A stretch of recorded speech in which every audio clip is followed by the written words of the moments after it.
Bab 2754. Daratan Pendekar Hitam, Bocah. Semua orang di sekitar mundur, hanya menyisakan warrior yang wanita bergaun putih dan Shiro. Shiro pasti tidak akan kembali. Wanita bergaun putih bangkit perlahan, di dada dan perutnya, gua pedang masih ada. Wanita bergaun putih terkekeh, aku harus pergi. Pergi. Warrior yang mengerutkan kening, mengapa? Maksudku, mengapa kamu tidak tinggal di sini dan menyembuhkan lukanya? Wanita bergaun putih menggelengkan kepalanya, aku tinggal di sini untuk memaksanya melakukannya. Warrior yang terdiam, senior, apa yang baru saja kamu katakan? Wanita bergaun putih sedikit merenung, lalu berkata, jika dia berani membunuhku, itu berarti dia mungkin tidak ingin bergabung. Saat dia mengatakan ini, dia melihat prajurit yang dan berkata, dia tidak ingin menjadi aku yang berkembang ke puncaknya, atau dia benar-benar melampaui aku di periode puncak dan hanya akan menjadi lebih kuat. Warrior yang terdiam. Wanita bergaun putih berbisik, tahukah kamu asalku? Warrior yang menggelengkan kepalanya. Wanita bergaun putih terkekeh, aku juga orang biasa, orang yang sangat biasa. Kamu mungkin tidak percaya, aku mulai berlatih pada usia 24 tahun. Karena saat itu, Rohika tidak manusiawi, dan segala sesuatunya seperti semut. Itu adalah zaman kegelapan. Saat dia mengatakan ini, matanya tertuju pada warrior yang, apakah kamu tahu mengapa aku begitu kuat pada masa itu? Warrior yang menggelengkan kepalanya. Wanita bergaun putih tersenyum dan berkata, perasaan. Jalanku sebenarnya sama denganmu. Sekarang, dia telah mungkin melampaui perasaan. Warrior yang. Wanita bergaun putih menoleh menatap warrior yang, sebelum dekomposi, aku sangat ingin melindungi dunia. Saat itu, aku menekan luar alam semesta 4 dimensi dan dalam alam semesta 3 dimensi. Bisa juga dikatakan bahwa aku sedang menyeimbangkan 2 alam semesta. Tapi aku terlalu kuat, aku sangat kuat sehingga alam semesta ini tidak bisa lagi menahan kekuatanku, jadi, aku dekomposi. Dan kita berempat, dia yang terkuat. Dia menatap ke langit, tahukah kamu, aku bahkan tidak bisa mengambil pedangnya sekarang. Ini membuktikan bahwa kekuatannya tidak lebih lemah dariku pada puncak waktunya. Selain itu, dia sekarang dapat berkeliaran di antara alam semesta 3 dimensi dan alam semesta 4 dimensi, tanpa mempengaruhi 2 alam semesta, yang berarti. Berbicara tentang ini, dia tidak mengatakan apa-apa. Warrior yang tersenyum kecut, jadi kita pasti mati. Wanita bergaun putih menggelengkan kepalanya sambil menoleh ke arah warrior yang dan berkata, mungkin ada jalan keluar jika kamu berusaha keras. Dengan itu, dia menepuk bahu warrior yang dan berkata dengan lembut, ayo. Dengan itu, wanita bergaun putih telah meninggalkan pagoda Hongmeng. Pada panggung kenaikan, warrior yang terdiam. Saat ini, dia benar-benar menyadari keseriusan masalah ini. Wanita itu pasti punya rencana besar. Tentu saja, yang terpenting adalah pihak lain menginginkan Shiro dan Yana. Yang paling baik dan paling jahat. Warrior yang menengadah ke udara. Shiro dan Yana adalah nyawanya. Jika tidak ingin terjadi sesuatu pada mereka, dia harus berusaha keras. Setelah hening sejenak, warrior yang kembali ke ruang kultivasi. Dia duduk di tanah, lalu meletakkan leluhur pedang di atas lututnya, dan kemudian matanya perlahan tertutup. Dalam pikirannya, hanya ada pedang sebelumnya. Pedang pemakaman maut taklukkan pedang Valen. Namun, baru-baru ini, ketika pedang pemakaman maut digunakan untuk berperang dengan pedang menjalani kebenaran, pedang pemakaman maut miliknya benar-benar dikalahkan. Menahan diri. Warrior yang menggelengkan kepalanya sedikit. Itu tidak benar. Fakta membuktikan bahwa pedang itu kuat karena orang. Bukan pedang pemakaman maut lebih buruk dari pedang menjalani kebenaran. Alasan utamanya adalah warrior yang lebih lemah dari Valen. Dalam hal ini, tidak ada gunanya baginya untuk mengambil pedang apapun. Selain itu, ia menemukan kekuatan ilmu pedang dari bos Valen dalam pertempuran itu. Kekuatan murni dan sejati dari ilmu pedang. Pada saat itu, dia akhirnya tahu mengapa leluhur pedangnya dan dirinya sendiri begitu dekat dengan pedang fana. Perbedaannya adalah batas titik itu. Di ruang kultivasi, warrior yang seperti biksu tua. Satu orang, satu pedang. Di luar pagoda Hongmeng. Saat Fero Ding meninggalkan pagoda Hongmeng, orang-orang di luar aula berduyun-duyun ke aula. Fero Ding melirik kerumunan dan berbisik, "Tidak apa-apa." Mendengar kata tersebut, semua hadirin merasa lega. Fero Ding berkata dengan suara berat, "Jangan anggap enteng. Sekarang, di seberang kita, ada alam semesta 4 dimensi, orang misterius di tanah eskatologi, dan Valen. Sejujurnya, masa depan kita masih belum diketahui." Yoshi Huang sedikit mengangguk, "Kami secara alami tahu apa yang dikatakan Nona Ding. Namun, dengan adanya saudara warrior, setidaknya kita akan merasa nyaman. Selebihnya, kita hanya bisa melakukan yang terbaik untuk mendengarkan kehendak para dewa."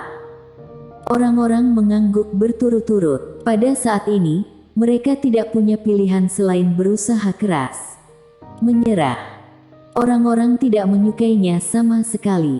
Alam semesta 3 dimensi saat ini hanya bisa bersatu, dan kita semua bisa bersatu menjadi satu, mungkin masih ada harapan. Fero Ding menambahkan, "Sekarang orang-orang di kota panik. Pergi atasi." Semua orang mengangguk dan hendak berbalik dan pergi. Saat itu, Fero Ding tiba-tiba berkata, "Tunggu sebentar." Kerumunan memandang Fero Ding.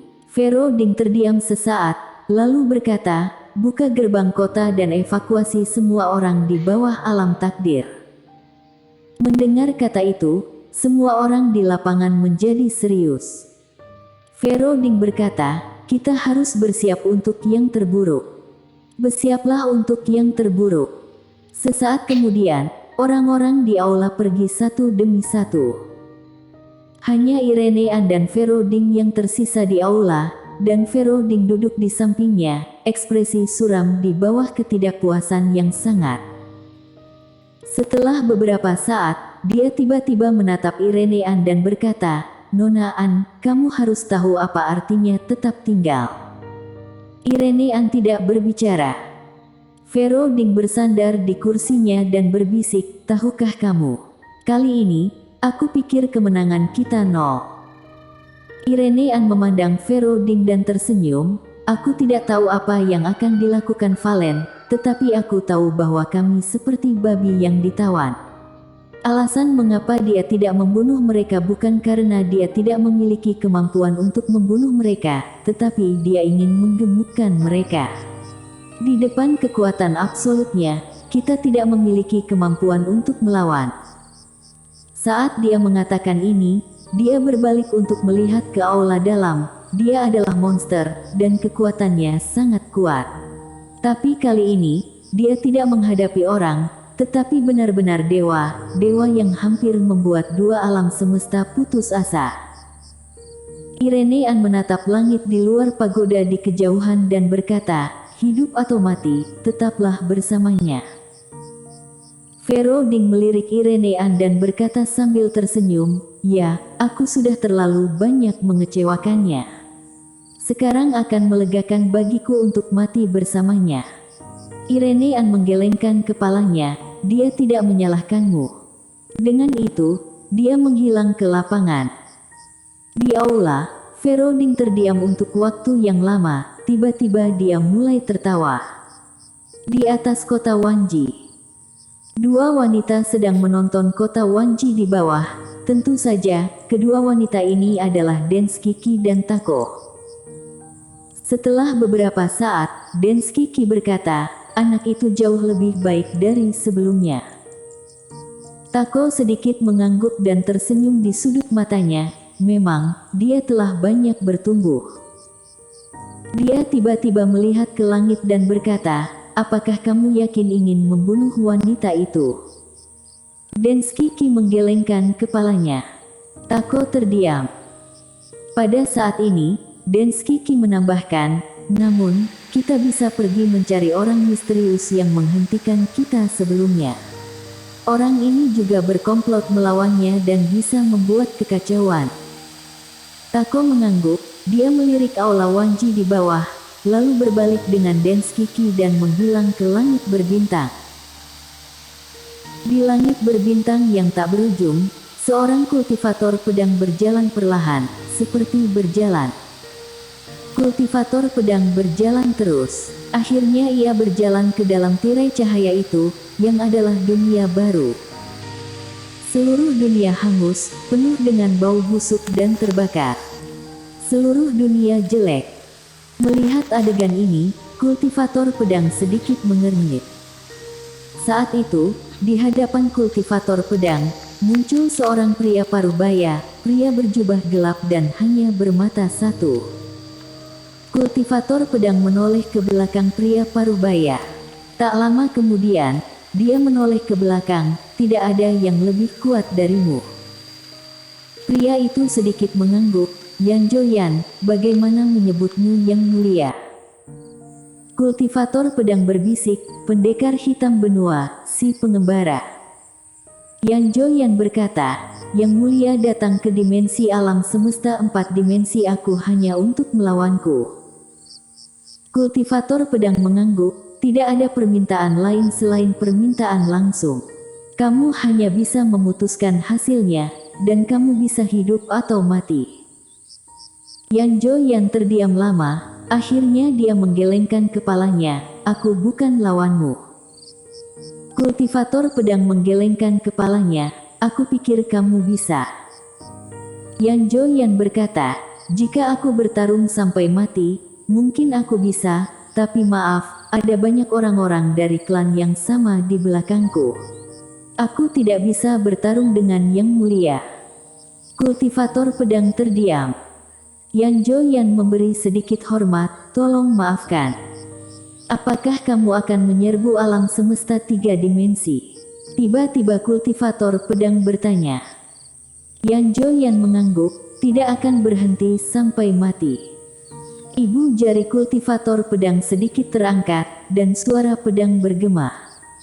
Yan Joyan perlahan mengepalkan tangannya dan siap beraksi kapan saja. Di belakangnya dan di sekitar kultivator pedang, ada puluhan bau yang menyengat. Barisan ini beberapa kali lebih kuat dari yang ada di kota Wanji. Hanya untuk yang satu ini. Tidak hanya itu, sebuah altar besar mulai bergerak perlahan di belakang Yan Joyan. Pada saat ini, kultivator pedang tiba-tiba menoleh, dan matanya seolah menembus ruang yang tak terhitung jumlahnya. Sesaat kemudian, pedang di sarung kultivator pedang jatuh kembali. Tangan Yan Joyan masih terkepal kuat, dan dia seperti musuh besar. Kultivator pedang berbalik dan berjalan pergi. Kenapa? Tanya Yan Joyan. Kultivator pedang berbisik, meskipun dia adalah lawan masa depanku, dia juga generasi muda sekte pedangku. Kali ini dia dalam masalah. Dia ingin membantu sedikit dari samping dengan membunuhmu di sini, tapi sekarang, tidak perlu lagi. Kenapa? Yan Jo bertanya lagi. Kultivator pedang tidak berkata apa-apa. Dengan begitu, di bawah tatapan Yan Joyan dan yang lainnya, kultivator pedang menghilang tidak jauh.